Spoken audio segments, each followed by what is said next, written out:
Hello बच्चों, चलिए प्रश्न पढ़ते हैं। मान ज्ञात कीजिए समाकलन का निशान शून्य से पाई बटे दो, निम्न सीमा शून्य और उच्च सीमा हमारी पाई बटे दो है, तो साइन एक्स साइन दो एक्स डी एक्स।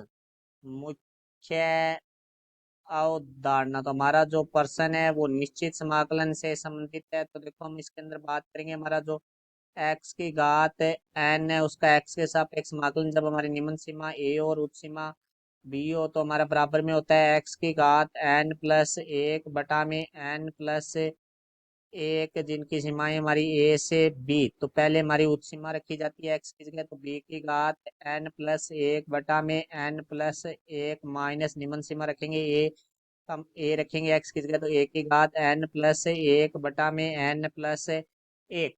तो अब देखो हमारा जो साइन दो एक्स का सूत्र होता है वो हमारा होता है दो साइन एक्स कोस एक्स, और हमारा जो साइन एक्स है उसका हमारा जो एक्स के सापेक्ष अवकलन है वो हमारा होता है कोस एक्स। अब देखो हमारे पर्सन के बारे में बात करते हैं। पर्सन में जो फलन दिया गया है उसको हम आई से लिखेंगे, तो आई बराबर हमारे पास है समाकलन का निशान शून्य से पाई बटे दो, निम्न सीमा शून्य और उच्च सीमा है वो हमारे पाई बटे दो। फिर हमारे पास है साइन एक्स साइन दो एक्स डी एक्स। तो यहाँ से देखो भाई आई बराबर हमारे पास आ जाएगा समाकलन का निशान शून्य से पाई बटे दो साइन एक्स साइन दो एक्स का सूत्र लगाएंगे हम, तो दो sine x cos x D x. तो यहाँ से देखो भाई आई बराबर हमारे पास आ जाएगा शून्य से पाई बटे दो साइन एक्स को साइन एक्स से गुणा करेंगे तो साइन की घात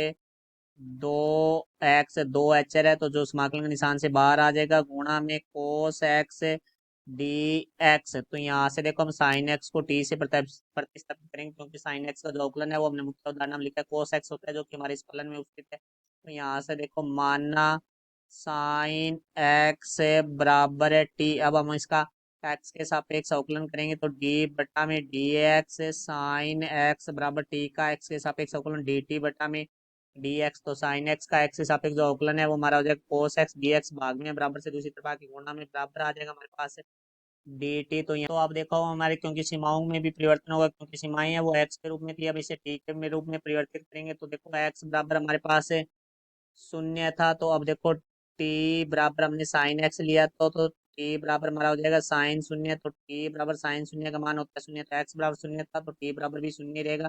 फिर हमारे पास है एक्स बराबर पाई बटे दो जो कि उच्च सीमा थी, तो टी बराबर हमारे पास हो जाएगा साइन पाई बटे दो, और साइन पाई बटे दो का मान है वो एक होता है, तो टी बराबर एक आ जाएगा, अर्थात पाई बटे दो की जगह हमारा मान है वो एक आ जाएगा। तो यहाँ से देखो आई बराबर दो गुणा में समाकलन का निशान जो सीमाएं है वो शून्य से एक, देखो यहाँ से टी की घात दो आ जाएगी, क्योंकि साइन एक्स का मान हमने टी लिया है, कोस एक्स डी एक्स की जगह हमारे पास आ जाएगा डी टी। तो अब देखो यहाँ से इसका सूत्र हमने मुख्य अवधारणा में लिखा है, तो इस सूत्र का प्रयोग करेंगे, तो आई बराबर दो, यहाँ से देखो भाई टी की घात दो प्लस एक बटा में दो प्लस एक की सीमाएं है वो हमारी शून्य से एक है। तो यहाँ से देखो भाई आई बराबर हमारे पास आ जाएगा दो गुणा में टी की घात तीन बटा में तीन शून्य से एक। तो पहले हमारी उच्च सीमा रखी जाएगी माइनस निम्न सीमा, तो आई बराबर दो गुणा में हमारे पास आ जाएगा एक की घात तीन बटा में तीन माइनस शून्य की घात तीन बटा में तीन। तो यहाँ से आई बराबर हमारे पास आ जाएगा दो गुणा में एक की घात तीन है वो